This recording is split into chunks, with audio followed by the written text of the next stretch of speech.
Olá, companheiras, olá, companheiros, saudações petistas. Sejam muito bem-vindas e muito bem-vindos a mais uma edição do podcast Em Tempos de Guerra, a Esperança é Vermelha. Hoje é sexta-feira, dia 3 de abril. Eu sou Patrick e topo a conversa junto com vocês. No episódio de hoje, falamos bastante sobre as eleições nacionais de 2026 aqui no Brasil, às vésperas do fechamento da chamada janela partidária. Escutamos o informe da companheira Natália Sena sobre a reunião do Diretório Nacional do partido, que tratou justamente da homologação de algumas candidaturas de algumas pessoas que estão trocando de partido e vindo para o PT. Escutamos também o informe feito pelo companheiro Júlio Quadros, a sua intervenção nessa mesma reunião da direção nacional, e escutamos ainda o comentário do companheiro Adriano Bueno, militante do PT em Campinas, do Movimento Negro, sobre a importante decisão da Organização das Nações Unidas, que passou a considerar a escravização humana como o mais bárbaro crime já perpetrado na nossa história.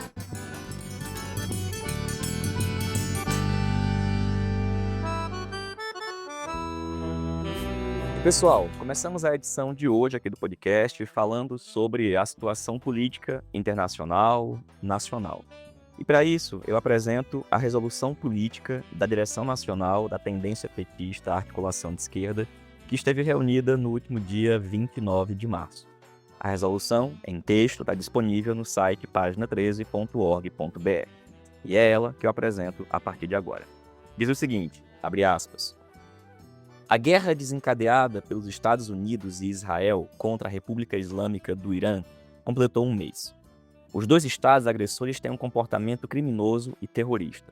O Irã tem o direito de se defender. Não haverá paz no mundo enquanto a aliança imperialista sionista não for totalmente derrotada. As dificuldades dos Estados Unidos na guerra podem levar o governo Trump a atacar Cuba e reforçam a importância para a extrema-direita de influir nas eleições brasileiras. Faltam menos de 2 meses para as eleições de 2026. A preços de hoje, Lula será reeleito no segundo turno e por uma pequena diferença de votos. Entretanto, setores crescentes do partido e da esquerda manifestam preocupação com a possibilidade de o resultado da eleição presidencial possa vir a ser outro.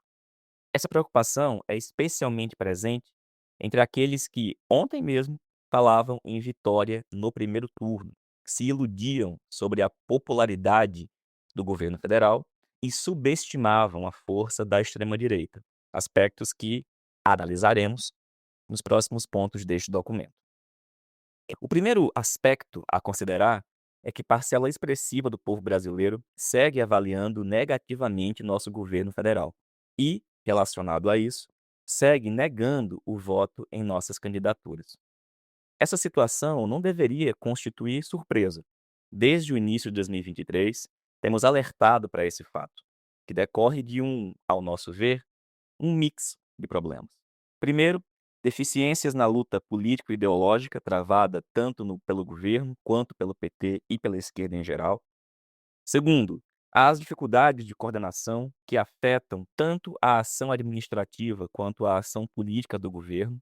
Terceiro, erros e insuficiências nas ações do governo, em parte causadas pela política econômica, em parte causadas, por exemplo, por escolhas incorretas.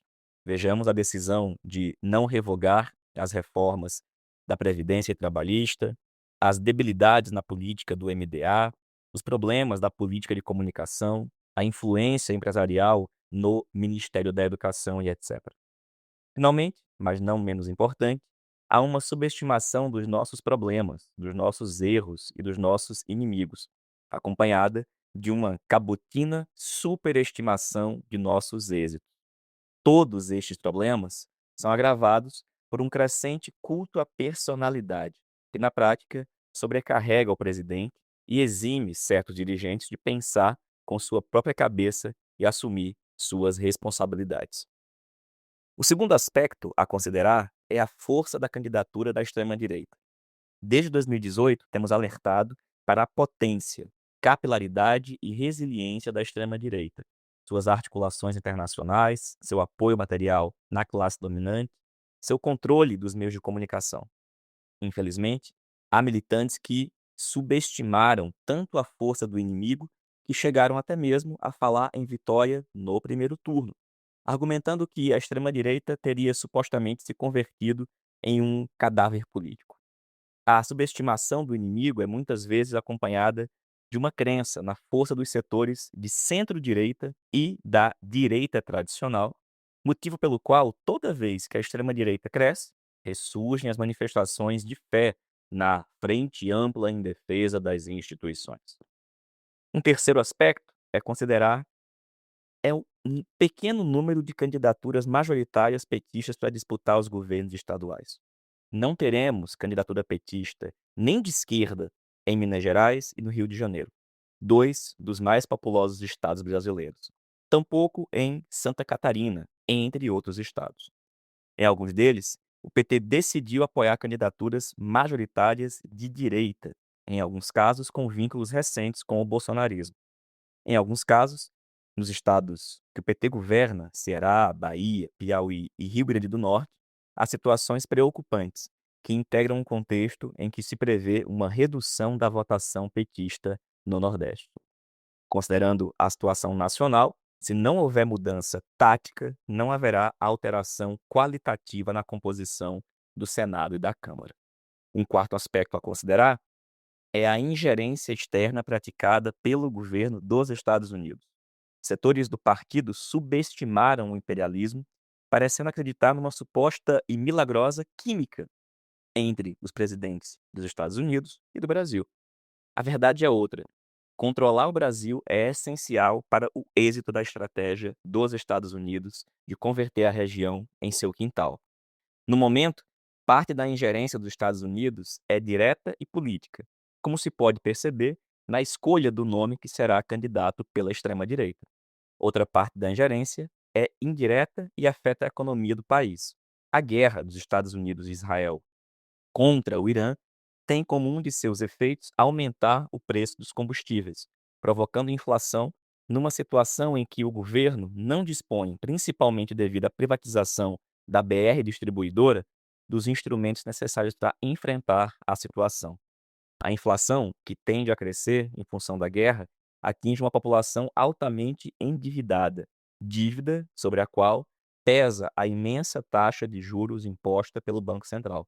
Os erros da política econômica cobram alto preço, entre os quais a redução da taxa de crescimento em pleno ano eleitoral. Apesar disso, setores do governo e do partido seguem afirmando que a política fiscal seria um êxito, eximindo-se do desastre causado pelo Banco Central. Um quinto aspecto a se considerar é a fadiga programática. Como reconhecem até mesmo alguns dirigentes da tendência que venceu o PE de 2025, o PT só ganhará a eleição de 2026 caso se apresente como partido antissistêmico. Isso envolve não apenas um posicionamento de campanha que faça o enfrentamento do sistema, aqui e agora, mas também a apresentação de um programa qualitativamente superior para o quarto mandato de Lula, um programa que traga novidades efetivas e estruturais.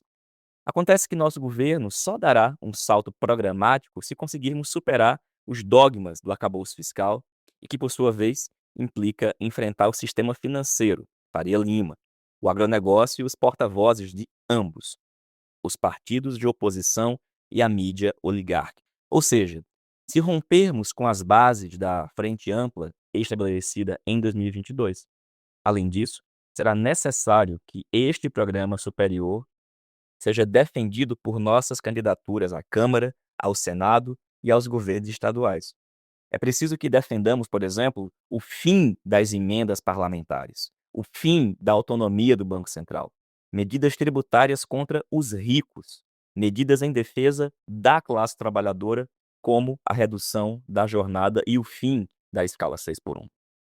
Na contramão dessas medidas, há setores estudando medidas de ajuste fiscal para 2027, o que, no melhor dos casos, seria reincidir no erro já cometido em 2015. Também, na contramão de um programa superior, o coordenador de programa da pré-candidatura a governador de Fernando Haddad, informou que não vamos defender a reestatização da Sabesp, empresa de saneamento do governo de São Paulo, porque o PT respeita os contratos, ignorando, portanto, o caráter fraudulento da privatização da maior empresa pública de água e esgoto da América Latina. Além disso, se é assim, como então vamos defender a reestatização da BR Distribuidora? E como enfrentar os efeitos da guerra de Trump sem retomar o controle público sobre a BR Distribuidora e sobre a própria Petrobras? Um sexto aspecto a considerar: a direção nacional eleita no PE de 2025 não está demonstrando estar à altura da situação. Eleita com um discurso anti-polarização, a atual direção está sendo obrigada a atuar numa situação em que só a polarização antissistema pode nos levar à vitória. Escolhida a partir da interferência direta de Lula, parte da atual direção está terceirizando suas responsabilidades, como confirma a utilização, nos debates internos, dos apelos de Lula como suposto argumento em última instância. Ademais, há um visível desconhecimento da situação realmente existente no terreno, como se percebe no caso do Rio Grande do Sul, estado que já poderíamos estar governando se a direção nacional anterior tivesse comparecido adequadamente na campanha de 2022, e que poderemos passar a governar a partir de 2027 se a atual direção nacional parar de sabotar a campanha de Lula e de Edgar no Rio Grande do Sul. A incapacidade da atual direção nacional do partido, agravada, em muitos casos, pelas dificuldades das direções estaduais e municipais, torna muito difícil propor medidas para enfrentar e superar a situação. Afinal, estas medidas precisam ser debatidas, deliberadas e encaminhadas por instâncias que hoje funcionam muito mal.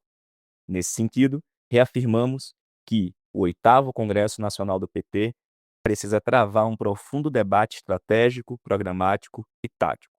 Nos documentos que apresentamos como contribuição da ao 8º Congresso, defendemos, entre outras medidas, que o governo lance um programa emergencial de enfrentamento da crise causada pela guerra, ampliando imediatamente os investimentos e os gastos do governo federal em todos os terrenos.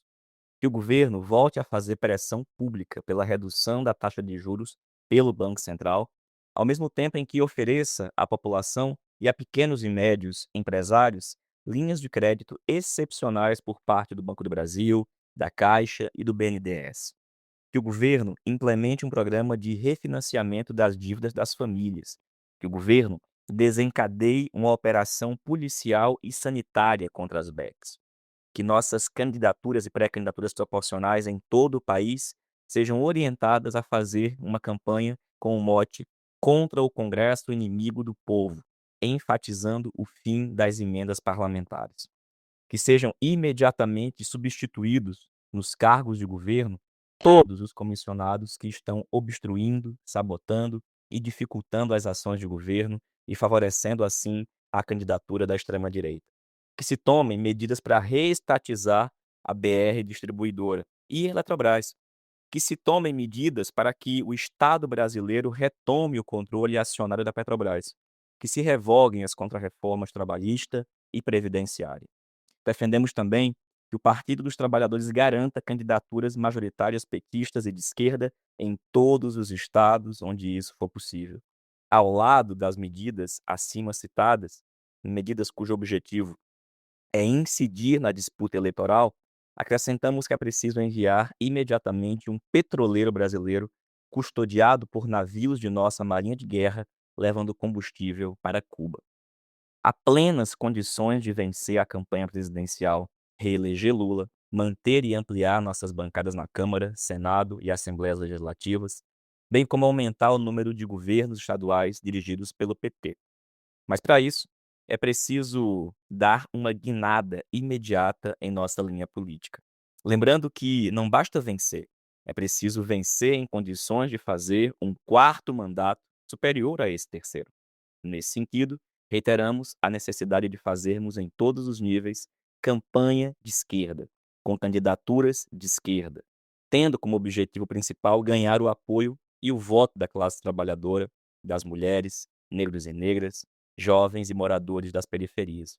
Foram esses setores da população que derrotaram a extrema-direita lá em 2022 e que voltarão a garantir o triunfo da esquerda agora em 2026. Mas para isso, precisamos ganhar a população para votar e defender um quarto mandato Lula superior ao atual. Um governo realmente antissistêmico, ou seja, que faça os ricos, os poderosos, a turma das finanças, do agronegócio, da mineração pagar a conta, para mudar estruturalmente a vida da maioria da população e para mudar o lugar do Brasil no mundo. Fecha aspas. Bom, pessoal, essa é a resolução, está disponível, como eu falei, no site página13.org.br.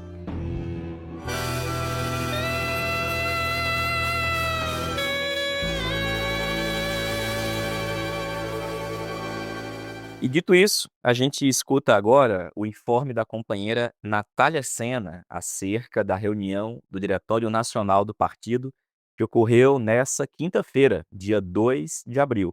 É o informe da Natália que a gente escuta a partir de agora. Oi, Patrick, ouvintes do nosso podcast Em Tempos de Guerra Esperança Vermelha.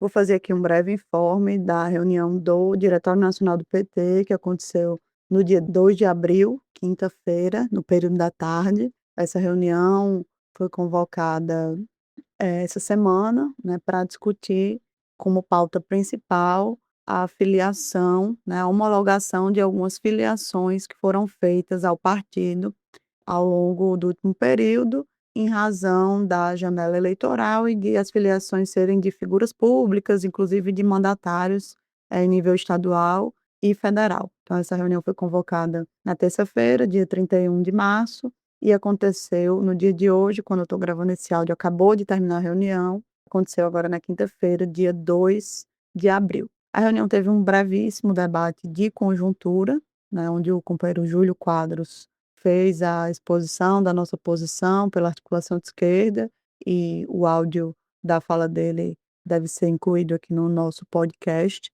né? Então, foi um breve debate de conjuntura, e em seguida entrou no tema da homologação das filiações. A proposta de resolução para aprovar essas filiações chegou ao conhecimento do diretório faltando 5 minutos para o início da reunião. E como eram lideranças de expressão, detentores de mandatos eletivos, né, o nosso estatuto prevê que é competência da instância nacional homologar essas filiações. Algumas delas já foram feitas há mais tempo nos estados, outras há menos, são mais recentes, mas a confirmação delas tem relação com o período do dia 4, que é a chamada janela partidária, né, do dia 4 de abril, que se encerra agora essa semana, e é o domingo de Páscoa. Então, por isso essa reunião aconteceu. Como a lista chegou 5 minutos antes de começar a reunião, né, a gente resolveu, né, expressar uma posição que é votar a favor dos nomes oriundos de partidos de esquerda. Então, a gente votou a favor de todos os nomes oriundos do PSOL, do PCdoB, que é o companheiro João Paulo Costa, de Pernambuco, está voltando para o PT, e votamos a favor do nome da companheira Nízia Trindade, que não vinha de nenhum partido, e é ex-ministra da Saúde do nosso governo do presidente Lula. Então, a gente votou a favor, dentre os 29 nomes que foram apresentados, a gente votou a favor desses 9 nomes que são oriundos de partidos de esquerda.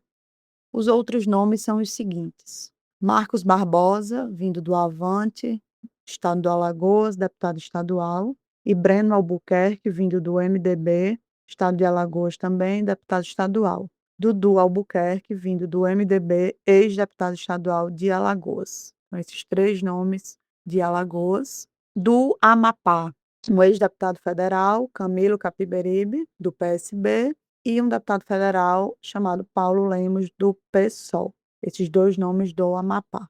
Do Maranhão foram 4 nomes, né? Deputado estadual Bira do Pindaré, do PSB, a ex-prefeita Luana Rezende, vinda do União Brasil, ex-deputado federal Valdir Maranhão, vindo do PP, e a senadora Lisiane Gama, vinda do PSD. Do Mato Grosso do Sul, o ex-deputado federal Fábio Tradi, que veio do PSD e será candidato a governador pelo PT. De Minas Gerais foram 3 filiações: a deputada estadual Ana Paula Siqueira, vinda da Rede, a deputada estadual Bela Gonçalves, vinda do PSOL, e o ex-deputado estadual João Batista dos Mares Guia, vindo da Rede. Do Pará, houve a filiação do deputado estadual Antônio Tonheiro, vindo do PP.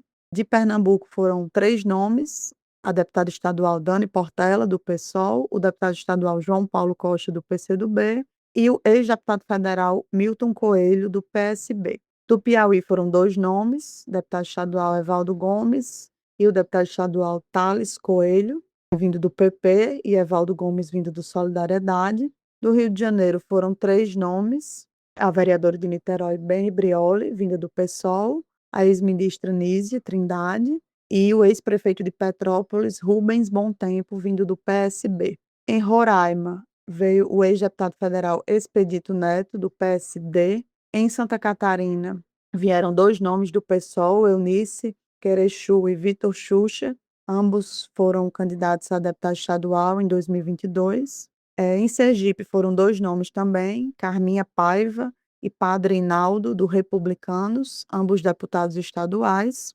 E em São Paulo foram 2 nomes: João Paulo Rilo, do PSOL, que é vereador e ex-deputado estadual, e um jornalista e apresentador de TV do SBT, Leão Lobo. Esses foram os nomes que foram apresentados, né? Como eu disse, nós votamos a favor de 9 nomes, com o critério de votar a favor dos nomes oriundos de partidos de esquerda, mais o da ministra Nízia Trindade, que foi ministra do nosso governo Lula. Esse foi o critério da nossa votação. A metodologia de votação foi a leitura da lista e a realização de destaques, né? E aí foram feitos destaques por outras pessoas que não nós, em 5 nomes, e aí nessas votações a gente se posicionou de forma contrária a 5 nomes, né, que são os nomes do Maranhão: Luana Rezende, que veio do União Brasil, e Valdir Maranhão, que veio do PP.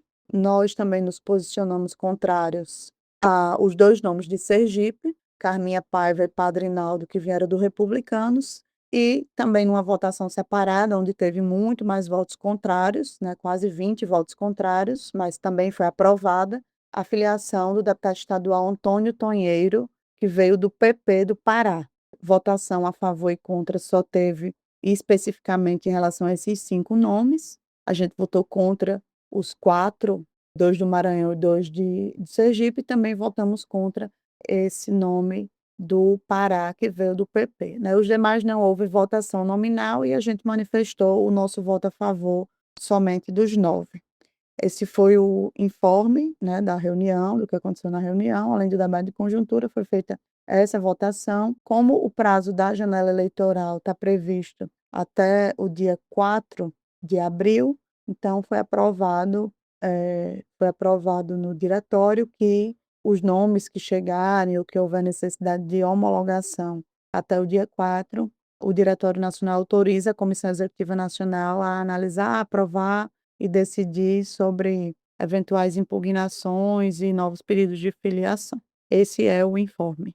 Valeu, Natália. Obrigado, companheira. E, pessoal, como ela informou no seu relato, durante o debate, o companheiro Júlio Quadros, dirigente do PT nacional, militante no Rio Grande do Sul, fez uma intervenção, né, em nome da tendência petista, articulação de esquerda. Então, a gente escuta agora o informe feito pelo companheiro Júlio Quadros. Qual é que é a questão central, na minha opinião? Primeiro, o ano passado, uma série de situações muito bem aproveitadas por nós, tipo a captação dos bancos bilionários Big Tech, tipo reação ao tarifaço do Trump, consideração do Bolsonaro, combate à PEC da blindagem, à PEC da banquidade. Isso nos colocou numa ofensiva política que às vezes criou em alguns de nós uma ilusão de que haveria uma mudança tão profunda na cultura que o processo conjuntural estaria dado. O fato é que os elementos políticos desse ano, a começar pela ofensiva do Império, que não é pequena, porque termina com o genocídio de Gaza, que começando com o sequestro do Maduro, do bloqueio do petróleo de Cuba, continua com o ataque sem nenhum embasamento, pode estar outra legal internacional em relação à questão do Irã, e com ameaça em relação à soberania de Cuba, com ameaça em relação à soberania do nosso próprio país. Isso mostra que, na realidade, nós somos uma força política fundamental, organizada, estruturada, que tem uma liderança fantástica para o presidente Lula, mas que a extrema-direita não está morta, está articulada e que um candidato foi montado na cela do Bolsonaro, que é o filho dele. E que existe hoje um caldo cultural na sociedade brasileira onde a extrema-direita continua tendo muito ego. Por que isso é importante? A sociedade ela está cansada dos sistemas. Ela quer uma alternativa contra esse sistema que está aí, onde existe um Congresso Nacional que destina centenas de bilhões em emendas parlamentares, onde existe uma política tradicional que gesta forcados da vida, Banco Master, escândalos do INSS. Então, essa sociedade que está aí, a população não acredita e não quer mais. Então, é fundamental, sim, nós adotarmos aquilo que está na gênese do nosso partido. Partido que nasceu para ser o partido contra o sistema que está aí. Mas aí é fundamental o seguinte, Fontana e demais companheiros e companheiras. Nós temos que ter o discurso da campanha que vale para o governo depois. Não podemos ser um repeteco da Dilma II, que radicalizou, ganhou do Aécio, e quando assumiu o governo, a tomar algumas atitudes políticas que, inclusive, colocou no nosso Ministério da Fazenda o mão de tesoura, né? E adotou uma política fiscal que nos colocou em contradição com o nosso programa.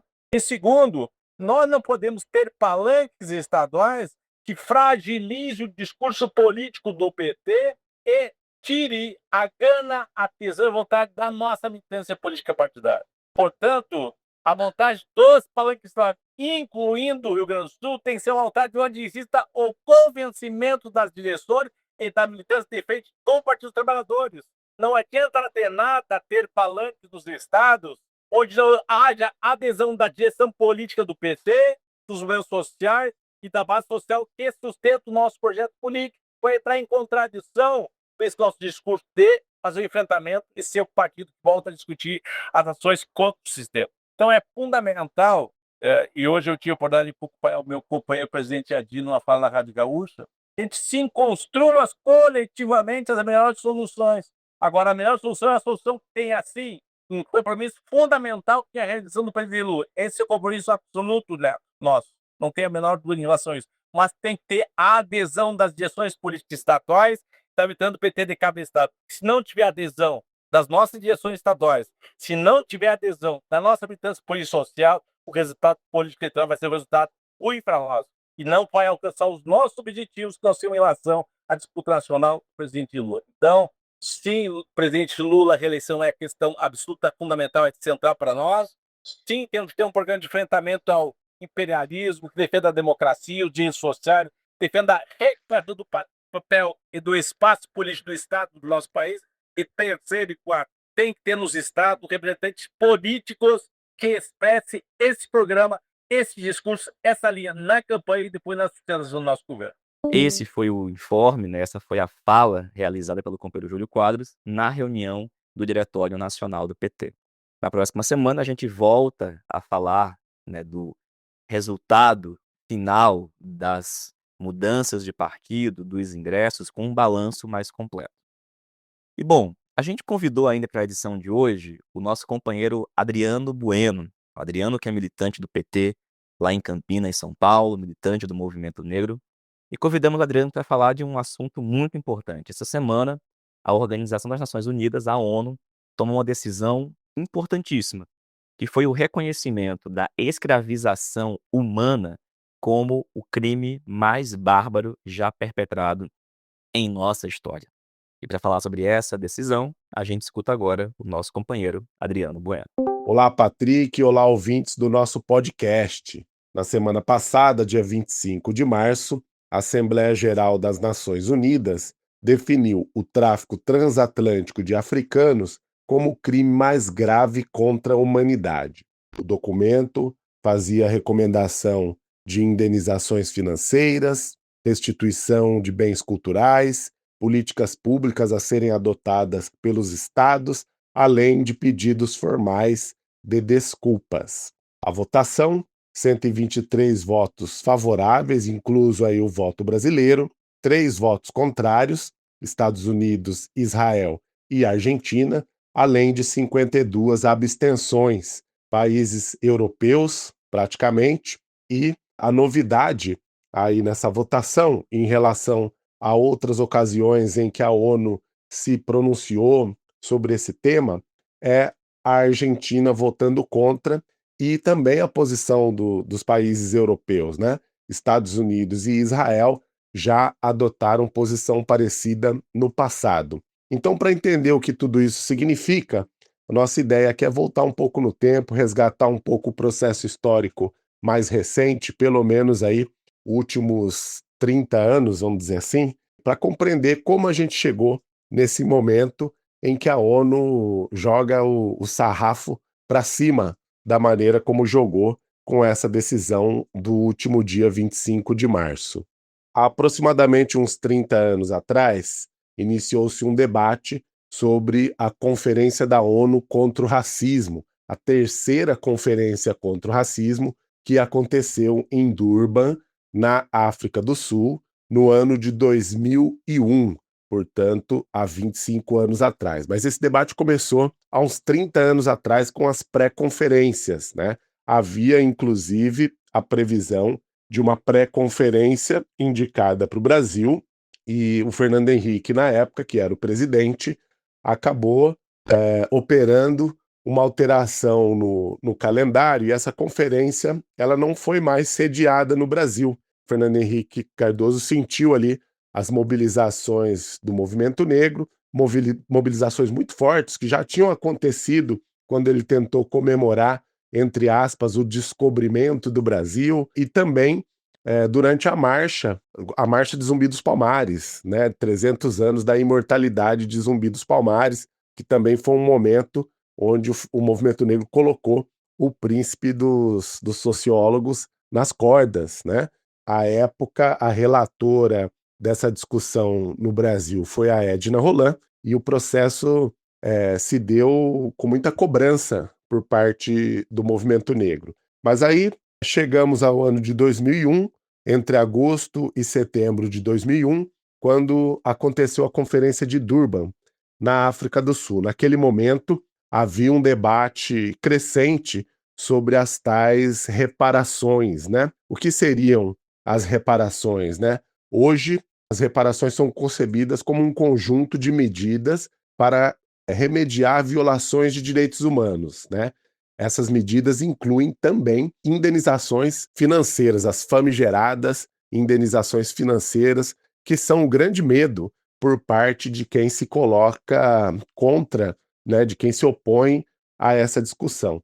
Lá atrás, com a possibilidade de o documento final da conferência aprovar as reparações, Israel e Estados Unidos acabam abandonando a conferência, né? O documento final, naquele momento, não teve voto contrário da Argentina, não era o Milei que estava na presidência da Argentina na época, né? Os tempos eram outros, e os países europeus que estavam na conferência também não se opuseram. O documento final ele foi aprovado de forma unânime, por consenso, apenas com a retirada, né, com o abandono do plenário por parte dos Estados Unidos e de Israel. Esse documento, a chamada Declaração e Programa de Ação de Durban, esse documento ele já mencionava reparações, porém de uma forma confusa, porque ele não definia exatamente o que seria reparação, né? Embora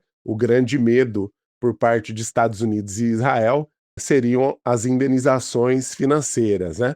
Não só isso, né? As possibilidades de política pública também, né? Mas principalmente indenizações financeiras, né?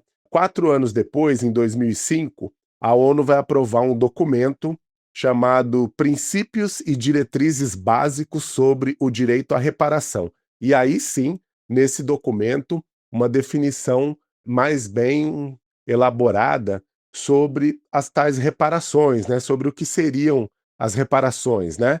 E aí elenca 5 formas de reparação. Restituição, quando, por exemplo, você devolve uma terra para alguém, né, que sofreu uma violência e que perdeu essa terra por conta disso, indenização, que são as compensações financeiras, né, reabilitação, que são os cuidados, né, cuidados médico, jurídico ou psicológico, né, satisfação, que estaria aí no plano simbólico, né, pedidos de desculpa, constituição de memoriais, né, e por fim, o último, a garantia de não repetição, né, aí só com reformas e com investimento em educação, né. Esse debate sobre reparação, assim como tantos outros, né, ele é muito influenciado pela discussão do povo judeu, né. Os judeus sobreviventes do Holocausto, por exemplo, receberam reparações, inclusive indenizações financeiras, né. Esse é o grande exemplo histórico que o movimento negro tem em mente quando faz esse debate, né. E a reparação não é a única vez, não é a única discussão que é tomada como referência para fazer o debate dentro do movimento negro, né. Quando se fala em diáspora, por exemplo, dentro do movimento negro, termo que hoje transcende o movimento negro, que dentro da academia também é muito utilizado, né, muito conhecido aí de sociólogos, cientistas sociais de modo geral. Quando se fala em diáspora, é uma terminologia que foi utilizada em primeiro lugar para a discussão da situação do povo judeu, né? E o mesmo vale, por exemplo, para o termo gueto também, né? Tem um sociólogo chamado Loic Wacquant, que tem um livro chamado As Duas Faces do Gueto, onde ele problematiza, né, quem primeiro usou esse conceito e ele começa a ser constituído a partir das análises que eram feitas do gueto de Varsóvia, né? Só depois esse conceito é utilizado para se referir também aos grandes cinturões negros que são a periferia dos grandes centros urbanos dos Estados Unidos. Bom, lá atrás em Durban, lá em 2001, já ficou definido, né, que a escravidão e o tráfico transatlântico são crimes contra a humanidade. Isso já estava dito há 25 anos atrás, já estava posto, né? A grande diferença que a decisão do dia 25 de março traz é que o tráfico transatlântico de africanos não é apenas um crime contra a humanidade. Mais do que isso, ele é o crime mais grave contra a humanidade, né? Isso faz muita diferença, porque quando a gente pensa, por exemplo, que em relação ao Holocausto foram decididas e construídas indenizações financeiras, né? Por exemplo, se isso foi produzido em relação ao Holocausto, por que que isso não deve ser produzido em relação a um crime que é considerado como mais grave, né? Eu acho que a decisão da ONU ela coloca o debate num outro patamar e realmente vai para cima de quem tem dívida com o povo negro no mundo todo, né? Não é por acaso que a Argentina vai se somar à postura adotada pelos Estados Unidos e por Israel, assim como não é por acaso que os países da Europa acabam se abstendo nesse momento, né? Sendo que no passado não tiveram esse comportamento. Por outro lado, o que é uma pena, né, é que essa decisão da Assembleia Geral da ONU venha num momento em que organismos multilaterais, internacionais, como a ONU, estejam em xeque, né, por conta das guerras que são ilegalmente travadas, né, de uma forma muito questionável no mundo todo e por conta, inclusive, de um genocídio que está em curso na Palestina, diante do qual a ONU não consegue reagir, né? Essa ONU fragilizada, ela é importante que ela se posiciona, isso tem peso, né? Mas infelizmente não é o peso que a gente gostaria, né? Para uma decisão como essa incidir e afetar politicamente o mundo todo, da forma como a gente gostaria, para isso a gente tem antes uma tarefa pela frente, que é uma tentativa, seja de reformar a ONU, seja de constituir um outro organismo superior que seja capaz de fazer valer aquilo que decida dentro dos seus fóruns de debate, né? Essa é uma discussão que está posta. Com isso, encerro meu comentário aqui. Agradeço mais uma vez pelo convite, Patrick. Valeu. Valeu, Adriano. Obrigado pela participação, companheiro. Em breve você retorna aqui, tá certo? E, companheirada, essa foi mais uma edição do podcast Em Tempos de Guerra, a Esperança é Vermelha. A gente se reencontra aqui na próxima semana. Um bom feriado de Páscoa para todas e todos. Saudações petistas e até mais.